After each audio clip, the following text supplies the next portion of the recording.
This program is about unsolved mysteries. What you're about to see is not a news broadcast. Welcome to Seekers of America's Paranormal, the podcast that'll make you believe aliens are real and really into butt stuff. Without further ado, here's your hosts, Z and OG.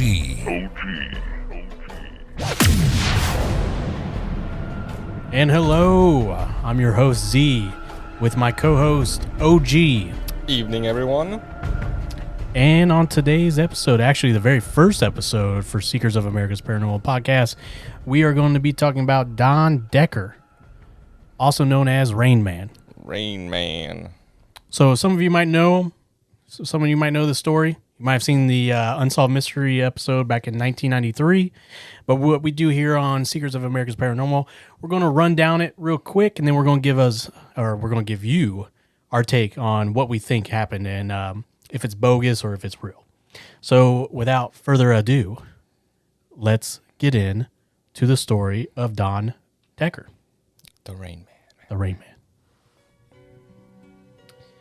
So this all took place on February 24th, 1983, when the 21-year-old Don Decker was granted a furlough from the county jail to attend his grandfather's funeral. 63-year-old James Kishog. Kishog, I Oh, believe. Kishog. I'm horrible with names. So am I. So to run it down real quick for you, Don was in the slammer. He was serving a 4 to 10 month sentence for receiving stolen property. They were allowing him to see his grandfather, but what many people didn't know is that Don actually did not like his grandfather. His grandfather actually abused him since he was 7. So the whole reason why Don was actually going to do this was really to see that he was gone. And he decided that he didn't want to stay with his parents because everybody was, of course, mourning his grandfather. He wasn't up for that kind of, love, and memory kind of talk of his grandfather. So he went and stayed at his friend's house, Bob and Jenny Kiefer. So when he was staying there, he was already uneasy and kind of, not digging the stuff. He went up to use the bathroom, and in his own words, what he saw was an older gentleman wearing a crown. And this instantly started the whole eerie stuff that happened. And when he went back downstairs, he went into a trance. Now, in this trance, this is where all the rain started coming. The whole entire living room, rain was coming down from the walls and ceiling and everywhere. And it was pretty unsettling to see. Now, Bob and Jenny were so, as renters, they did exactly what you should do when you're kind of, in that kind of predicament with the water coming down and everything. They called unexplained water, exactly. They called their landlord, Ron Van Wy, and when he showed up, he instantly told him, well, it can't be the pipes because there's no pipes in the front of the building or the house. From which the water was originating. Which the water was coming from the front of the house. Okay. In the living room. So he could not make any sense of this, and actually what he was seeing when he got there was the water was coming up from the ground as well. So not just like gravity from the bottom or top up, but from the bottom up and sideways. Exactly. It was coming from where it shouldn't come from. So Ron actually ended up calling his wife, Romaine, and she and him, they both, contacted Officer John Bojan, and he arrived at the house. Now, when that officer showed up, he walked in, and he was so taken back and shocked at what he was seeing that he ended up having to call his patrolman, Richard Wolbert, to, swing by and check it out. So when he showed up, they both go in there, and they noticed that the water was traveling horizontally. So it was actually moving through the room horizontally. And this was unnatural, to say the least. I mean, it was something that they couldn't believe. And also that there was no water in any of the other rooms. Everything else was dry. Only the rooms where Don seemed to be affected. Yes, but nobody was actually pointing a finger at Don until they all left, and Ron and his wife stayed back, and they kind of were like, it stopped. As soon as everybody left, the rain has stopped here. So they stay back, Ron and his wife. The rest of the crew, the officers take off, but the rest of the, Bob and his wife, Jenny, They go to the restaurant across the street that Pam, Scorofano, which is probably totally butchered that. I have no idea. She had a restaurant across the street, and she actually was at the house earlier and saw all this. She was witness. So when they go over there, she brings up, because she's looking at Donnie, and she notices that Donnie is not all there. He's staring off into the distance, and he looks empty behind the eyes. She says that, hey, they need to get somebody to look at this guy. This could be demonic. They need a church. Somebody at a church. How does she know it's demonic? She just automatically threw it out there, huh? Well, she went to the house earlier, and she saw the rain.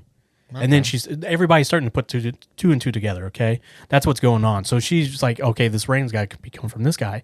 There's something with him going on. And this is when the first, P word gets thrown out there, a possession. So out of nowhere, it starts raining in the restaurant as well. Pam goes, and she grabs her crucifix that she keeps in the cash register. Hey, man, crucifixes are weapons, okay? They're holy weapons. I'm not saying that's a strange place to keep it. You're protecting your money, but that's where it was. Now she brings it back, and when she hands him the cross, it actually burns him, and the cross turns black. So now Pam's like, hey, you guys need to get out. This guy needs some help. So they leave the restaurant, and they go actually back to the house. Now everybody has put it together that this is because of Donnie. So when they get back there, they all start, taking their turns yelling at Donnie, telling him it's his fault. What are you doing? Why are you making it rain in the living room? And with all the commotion going on, the pots and pans, they start, rattling in the kitchen. And Donnie actually levitates off the kitchen floor and gets yeeted back into the wall. So straight up poltergeist status, huh? Yes, it's very unsettling. Very unsettling. So we're going to flash forward now to a few hours. The officers, Bojan and Walbert, actually show back up, but they bring their chief. Now, let me tell you that the chief is the only person in this story that gave the account that nothing of the ordinary happened that night. So he 100% believes that it was all bullshit. Just another day. Just another day. In Strasburg, Pennsylvania. Even though... Sideways. Yeah. In somebody's house. In somebody's house. In a restaurant. Mm-hmm. And even though when the two officers account that when he walked through the door, he was pelted in multiple directions by raindrops. The chief literally just, he blew it off. He was pissed that he had to get drugged out of bed in the early morning when this was probably a plumber's job, that he told the officers to leave and to not file a report of the incident and not to come back. He was total skeptic. But what happened exactly? He was firm believer, nothing was going on to the next day. Let's get past it.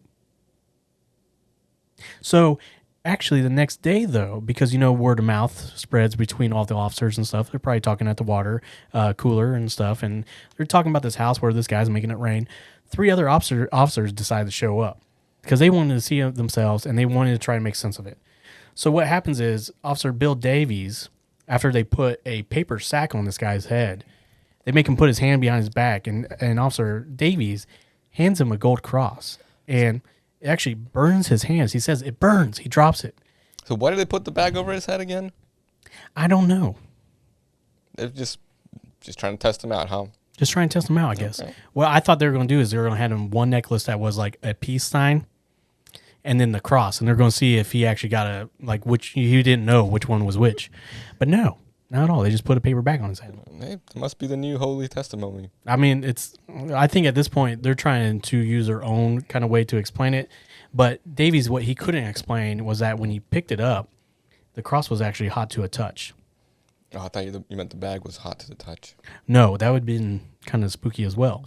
So when they're doing all this test and stuff, it started raining in the room, and Don actually got yeeted across the room again.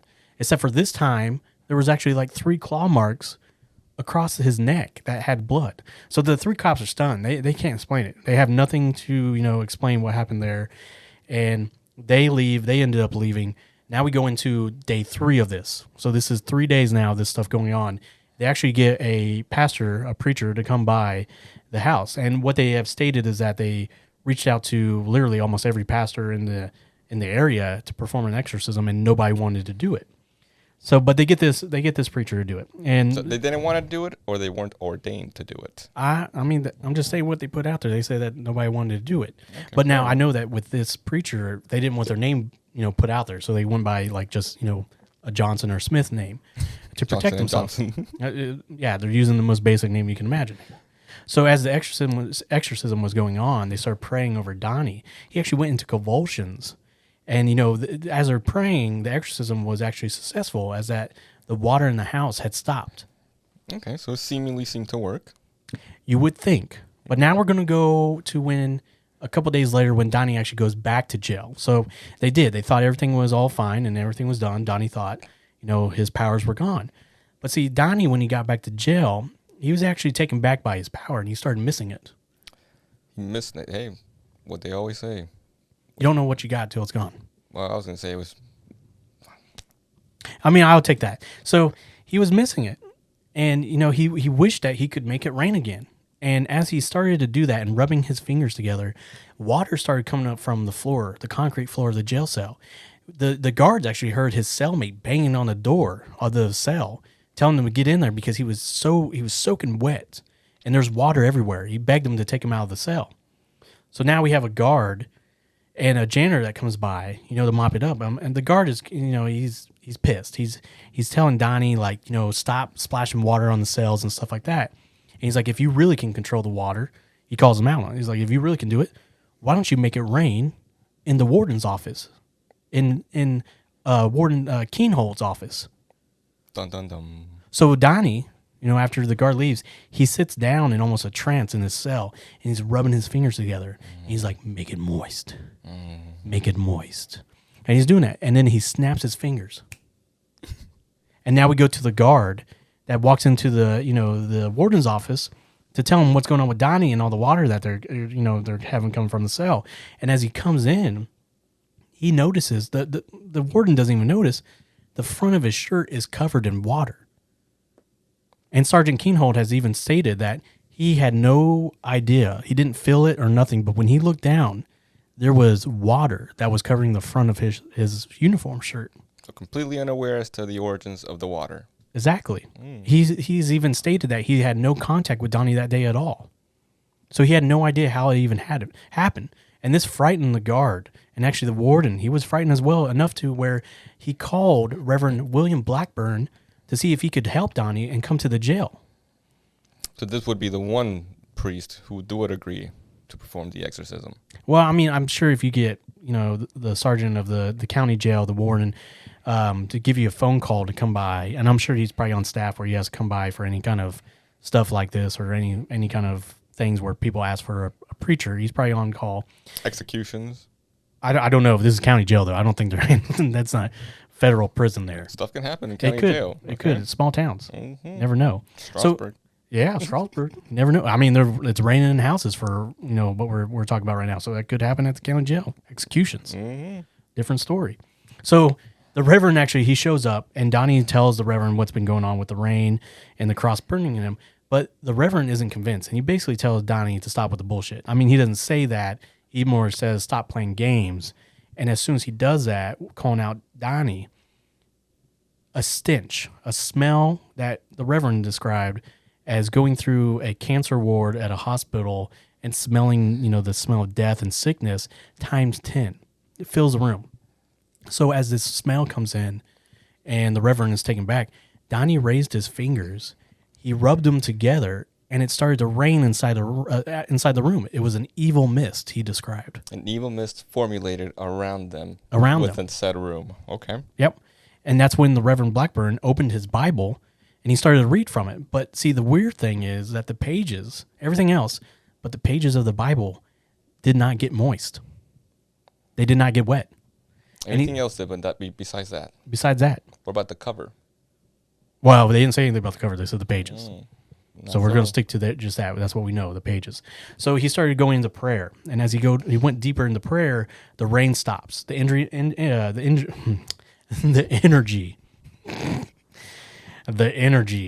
in the room changes. And Donnie thanked the Reverend and he hugged him and they kissed, rubbed each other a little bit, smelled each other.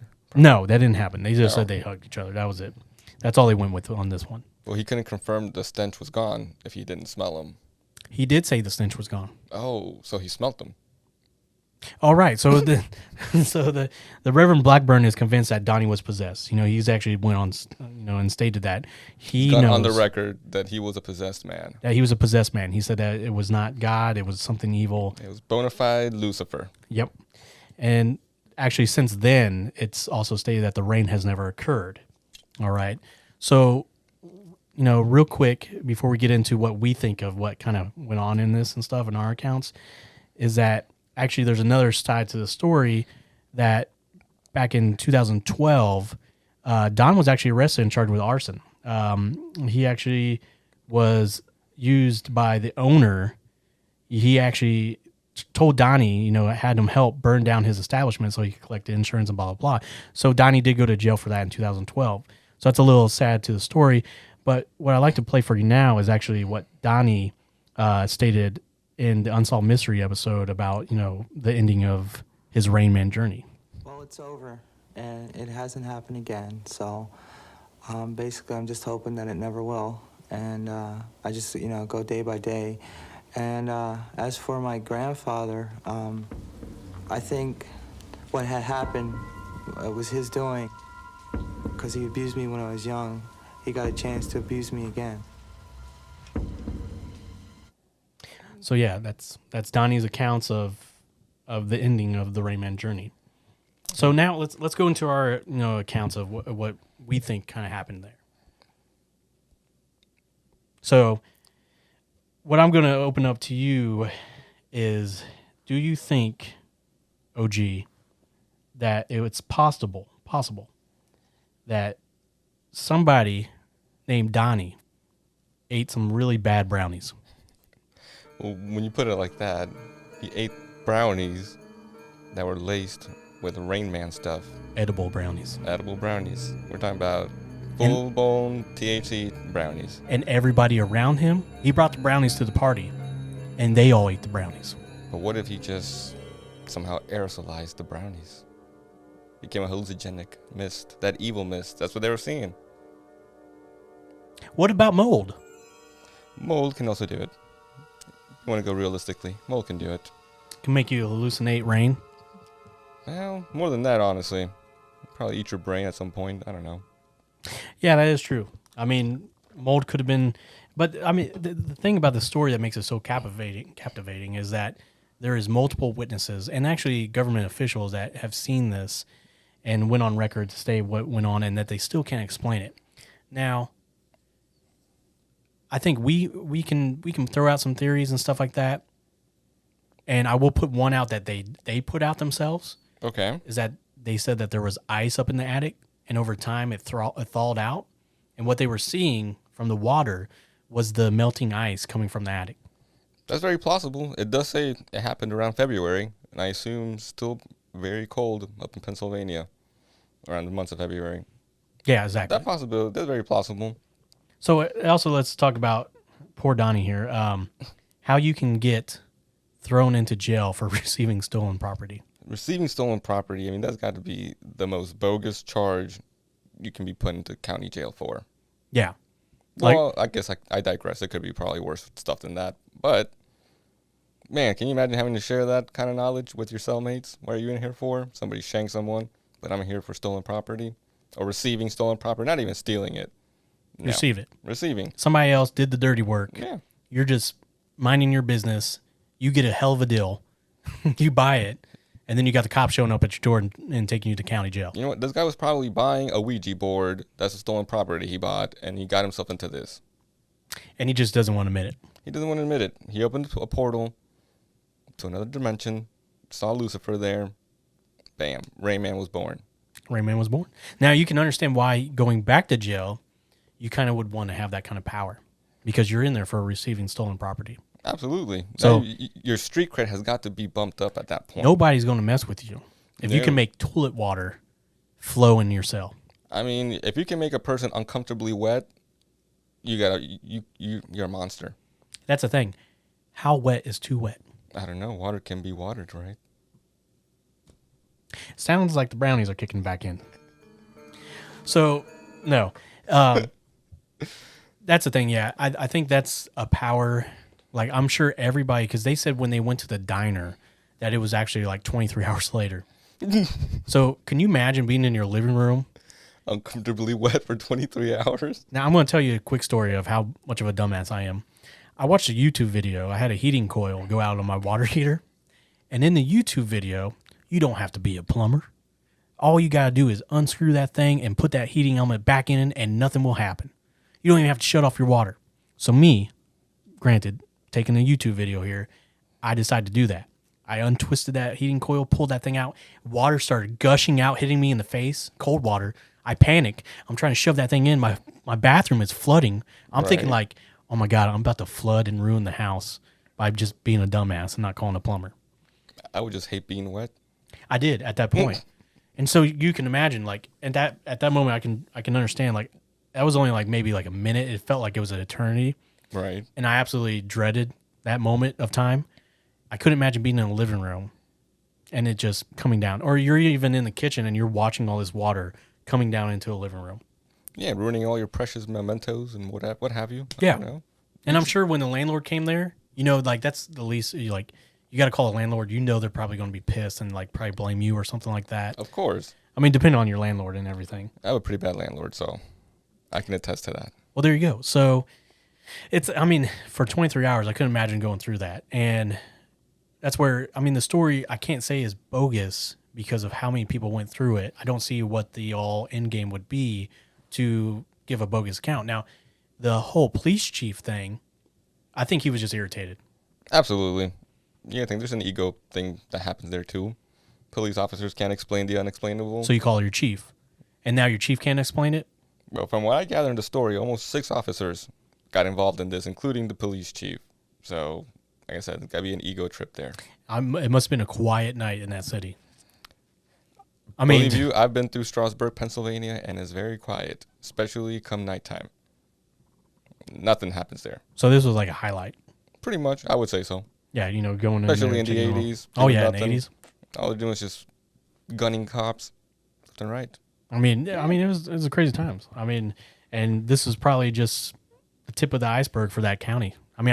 They probably never. They did. They said that they never seen anything like this and everything. So it was the talk of the town. And Donnie became a little infamous for this little thing that happened here, becoming the Rain Man. Let's just say is how ironic it is that he would become a fireman because of arson later on in life. You're given the gift, the power. Like I said, I would say, I did this as a kid when I was younger. You would stand in the shower and you would have water come from your fingertips, and you would envision, I have superpowers. Amen. Like Spider-Man said, with great power comes great responsibility. How many fires can I put out with this little piss stream of water coming from my fingertips? Now, granted, I was 16 when that happened, and the last time I thought that, I still wonder in the shower every once in a while, I got the power to make things moist. But go back to it, I found out real quick that I was just an average chunky, kid with a bowl haircut. My life was not going to take off where I was going to be the wet man. And, I think Rain Man. Yeah, the Rain Man. Wet Man sounds a whole other level of just disturbing. I wasn't trying to make it rain. I just wanted to make things wet. Just uncomfortably wet. That's my powers. Like, imagine, like, you got the villain coming at you, and I just make him wet. And he's like, what the hell are you doing? I told you, that's the best superpower for a supervillain ever. Oh, just yeah, make him uncomfortably wet. If you get your underwear wet, it's a horrible day. You get your feet wet in your shoes. They stink. The boots, you mess up your feet. That's one thing they tell you, like, don't get your boots wet. You can't walk with that. Exactly. You don't want prune fingers or anything like that either. Exactly. So, no, it's a hell of a power. But then he goes and he makes fires. Which he cannot put out this time because he no longer has Maybe the that's water. what he was doing. He was setting himself up. Because, like some superheroes, they have to hit that point where it's at the, like, hey, I have to have, like, that stress, or I have to have somebody hit me in the face to get my powers, my mutant powers. That catalyst. Exactly. Bam. So it's like, what if I start a fire and then I have to put it out? And then that poor restaurant burnt down. He's just standing there with his fingers out like, come on, man. And he's rubbing them together. He's like, moist. Come on. And it doesn't happen. He's got to walk away. That's probably why he just voluntarily he just walked straight into the police office. He's like, look, guys, I just burned down the building. I'm just letting you guys know. Listen, guys, I was once known as the Rain Man. Clearly is not the case any longer. Nope. Nope. Totally burned down a restaurant that everybody loved in the town. They had some of the best pizza It's been around since the 30s. since the 30s. I'm now the villain. I'm sure I am. I mean, I was a villain before. I was making a poor, family have rain come into their house. Sometimes you live long enough to see yourself become the villain. Well, in his case, never become the hero. Oh, shit. You're right. He was always a villain. You're right. I mean, Donnie, like now the whole thing of being demonic and stuff. It is weird that the cross is burned multiple times. Absolutely. And that's one thing that you can't really fake. Now you can, you can fake that maybe you're having convulsions or stuff like that, or you're reacting to a prayer. But when stuff like that burns and then you have a cross turns black, and this is stated by, like I said, government officials and people, that were in part of the community and stuff like that, that's a whole different scenario there. That's hard to really pass up as, being bogus. I'd say there's still a fair amount of credible people involved in this to not necessarily say it's bogus. Well, and that's what makes this story fascinating, for sure. It's the amount of people that have stated, and even going back to the 1993 Unsolved Mystery episode, which we both watched. Yes. And hilarious. It's pretty hilarious. Of course, we love Unsolved Mysteries, but they show him levitate and they turn like green lights on him.